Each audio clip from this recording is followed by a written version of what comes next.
새롭게 캐릭터가 그려졌는데요. 호위무사가 혹시 어떤 이유로 필요하다 생각하셔서 등장을 시켜주셨는지가 좀 궁금합니다.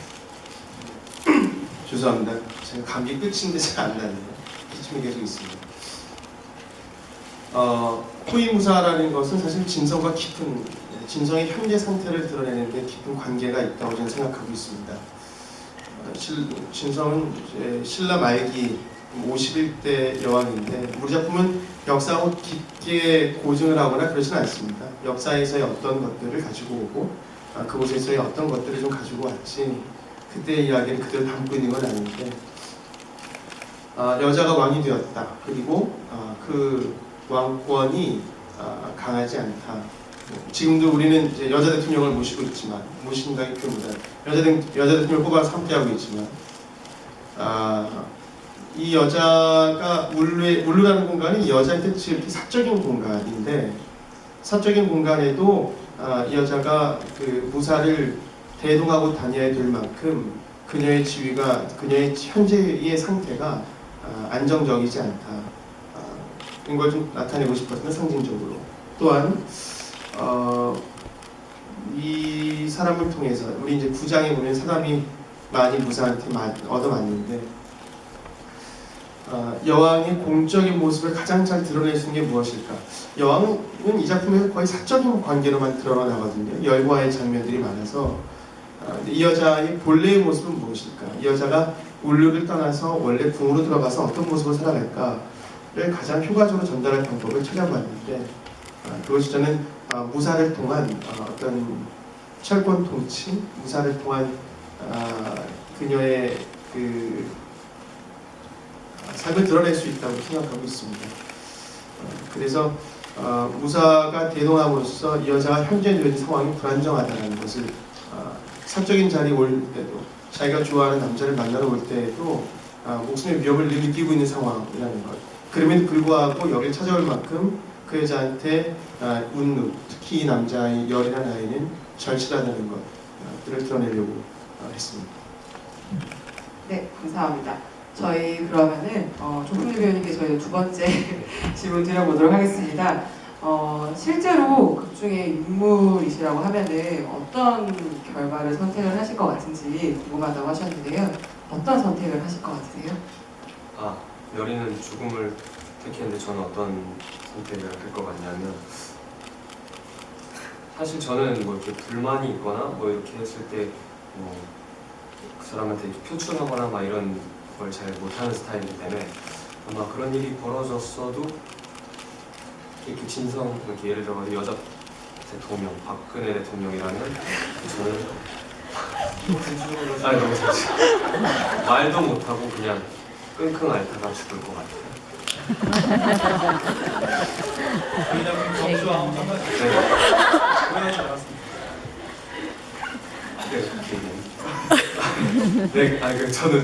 저는 약간 이렇게 뭐 이렇게 작품을 이렇게 할 때면 이렇게 약간 빗대서 제가 직접적으로 있었던 일이나 이런 걸 많이 생각하기 때문에 이런 질문을 했을 때 비슷한 상황을 접했을 때 나는 어떻게 했을까라고 생각했을 때 저는 산속에서 그냥 혼자 끙끙대다가 죽을 것 같습니다. 산속 아닌가? 어디가지? 아무튼 네 그렇습니다. 그럼 죽음이라는 결말은 어쨌든 같은 거라고 생각하세요? 아니 늙어서.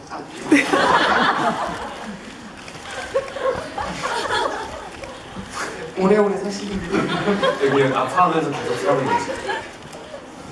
네, 그러면은 저희 신성민 배우님께 두 번째 질문 드려보도록 하겠습니다. 성민사담은 네가 아니면이라는 그 넘버에서 진성들이랑 굉장히 팽팽하게 맞붙는 느낌이 있다고 하셨는데요.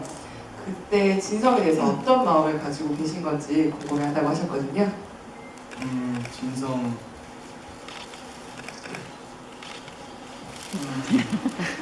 진성 여왕에 대한 기본적인 생각은 사담뿐만이 아니라 어떤 누구도 열이 말고 군장 말고는 두려워할 것 같아요. 그게 첫 번째인 것 같아요. 진성은 사람 목숨을 파리처럼 여기는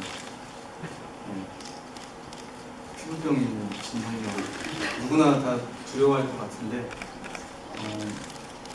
여러 가지 복합적인 감정이 있겠죠. 아무래도 그런 두려움뿐만이 아닌 질투심이 있을 수도 있고 뭐 여러 가지 부분들. 근데 그런 네가 아니면의 부분은 사실 진성에 대한 감정으로 가는 시는 아니라고 생각해요. 그게 사담이 느끼는 그냥 열에 대한 이야기를 했을 때 본능적인 부분이라고 생각을 하기 때문에 감히 정말 어떻게 여왕의 눈을 쳐다보고 그때 당시 제가 살아보진 않았지만 말도 안 되는 행동이라고 생각하거든요. 근데 그런 본능적인 부분이라고 생각을 합니다. 그래서 뭐 거기서 여왕을 어떻게 생각해서 행동이 어떻게 나오고 그런 것들은 좀 의미가 없다고 생각합니다. 얘기 끝나도 괜찮습니다. 그렇게 하지 않았나요? 맞아요. 마음이 아무튼 그렇습니다. 마음 좀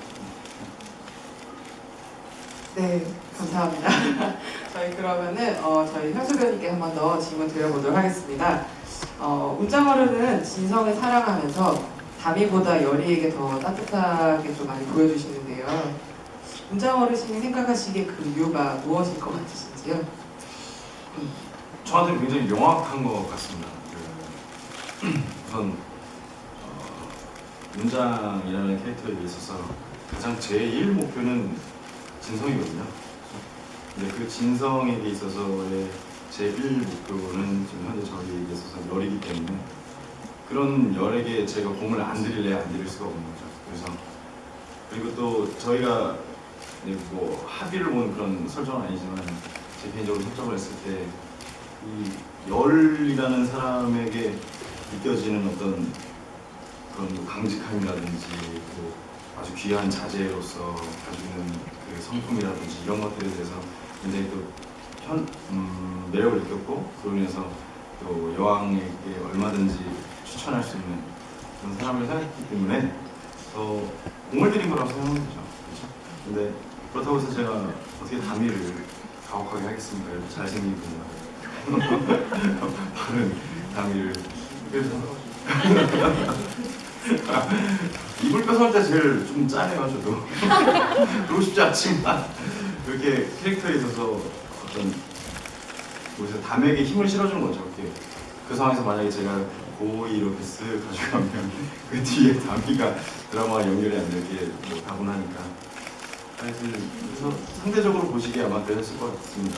열에게 더 애착이 있는 것처럼. 네. 답변이 됐나요? 되셨나요, 여러분? 네, 감사합니다. 그러면은 저희 이제 진성 양께 한 번 더 질문 드려보도록 하겠습니다. 너의 이유라는 노래에서 열이가 이제 진성 발을 닦아주는 장면이 있는데요.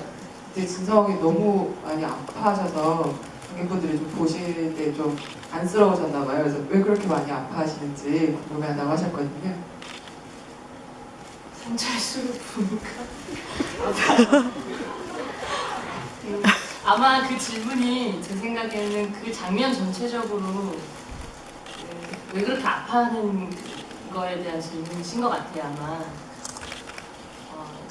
임신을 했는데 되게 아파하잖아요. 그래서 아마 그거를 물어보시는 것 같아요. 그런데 또 왜 연은 발을 닦여주느냐. 사실은 이제 입덧을 이제 하고 다음에 이제 아픈 건데 원래는 입덧이 더 훨씬 많았어요. 그런데 그 뒤에 연결되는 문장하고 장면도 그렇고 저 이렇게 갔을 때 입덧을 계속 너무 많이 해가지고 조금 너무 표면적으로 많이 드러나기도 하고 그래서 조금 다른 아픔이 있지 않을까라고 상의를 해서 입덧뿐만 아니라 그 여왕 자체가 속이 굉장히 성치 않은 사람일 것이기 때문에 뭐 위도 안 좋고 잠도 안 좋고 뭐 안 좋은 데가 얼마나 많겠어요. 맨날 술 마시고 밥도 잘 못 먹고 뭐 신경 생활해요. 그래서 그 중에 어디가 속이 어딘가 아픈 저 나름대로 위경련 뭐 이런 식으로 그런 아픔들이 조금 이제 다른 부분들이 초래가 되어 있어서 그런 것들이 좀 어떻게 보면 열이가 돼서 사실 정확하게 제가 위가 아픈데 뭘 해줄 수 있는 건 없어요. 그래서 그 장면이 어디가 아프기 때문에 딱히 해줄 건 없고 그래서 발을 씻겨주는 어떤 그 위로와 안정 그런 그 예전에 굉장히 그걸 좋아했었고 여왕이 발 닦여주는 걸 굉장히 좋아하고 왜냐면 상처가 굉장히 많고 보여주기도 싫고 막 상처가 닿으면 굉장히 아프고 그런 거를 이 아이는 아무렇지도 않게 그거를 이렇게 닦아주고 이렇게 해주고 그런 거에 굉장히 감동을 많이 하기 때문에 아마 여리가 그 장면에서 그렇게 아파하는데 해줄 수 있는 건 없고 그렇게 발을 닦여서 좀 위로를 해주고 안정을 시켜주고 그런 의미로서 다른 데를 좀 많이 아파하는 결과가 된 것 같아요. 잘 말했나요? 네, 감사합니다. 네, 그럼 저희 이쯤에서 저희 트위터를 통해서 응모를 하지 못하셨거나 저희 객석에 계신 분들의 질문을 몇 가지 좀 받아보도록 하겠습니다.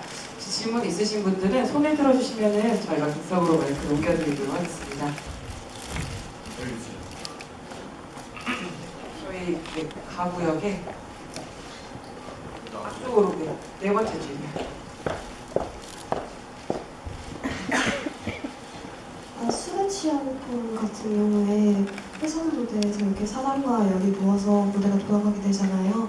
무대 장치를 그렇게 하시는 거에 대한 어떤 의미가 있는지 여쭤보고 싶어요. 네, 실은 어저께 무대에 대한 저희가 그때 처음에 계획들을 좀 말씀을 드렸었어요. 그것과 좀 연계해서 다시 좀 더 말씀을 드리겠습니다. 우리 무대는 4개의 큰 길이 있습니다. 그 길이 상징하는 것은 우리 작품에 등장하는 주요 4명의 인물들을 상징하고 있습니다. 진성, 열, 사담, 문장들을 상징하고 있는데 각자의 길은 사실 서로 만나는 듯하지만 회전 무대에서 겹쳐져요. 그 말은 회전 무대가 돌면서 그들의 바라는 대로 그들은 그 길을 걷지 못한다를 담고 있습니다. 얘네 둘이 여기 누워서 노래를 하게 될 때 얘들은 얘들의 의지와 관계없이 바깥에서 많은 일들이 좀 벌어지고 있거든요. 우리가 이 작품을 좀 다 보셔서 아시겠지만 이 작품 어쨌든 결말이 비극을 향해 나아가고 있는데 이 사람들은 그 순간 가장 편안하게 가장 아름다운 생각을 공유하면서 자신들의 이야기를 하고 있지만 실은 이들을 둘러싸고 있는 세상은 그들의 뜻과 관계없이 돌아가고 있다는 것을 무대적 상징으로 우리는 만들고 싶었습니다. 어떤 분들은 그래서 그 무대를 전자레인지 갖다 하시고 그래서 이래저래 제가 야단 많이 맞고 있습니다. 그래서 내가 전자레인지 같았구나 반성도 하고 있는데 사실 목표는 그랬습니다. 그래서 그렇게 좀 이들의 관계를 더 보여주고 싶었고 또 하나는 그 장면 자체가 필연적으로 누워있다 보니 한 사람의 얼굴도 잘 보이지 않습니다. 그래서 이것도 우리가 무대를 통해서도 보일 수 있는 방법도 있겠다 생각해봤습니다. 그 두 가지 의미를 다 가지고 장면을 좀 만들었습니다. 고맙습니다. 네, 혹시 두 번째 질문 있으신가요? 네. 죄송해요, 저 뒤에서 먼저 손을 드셔서 네, 뒤쪽에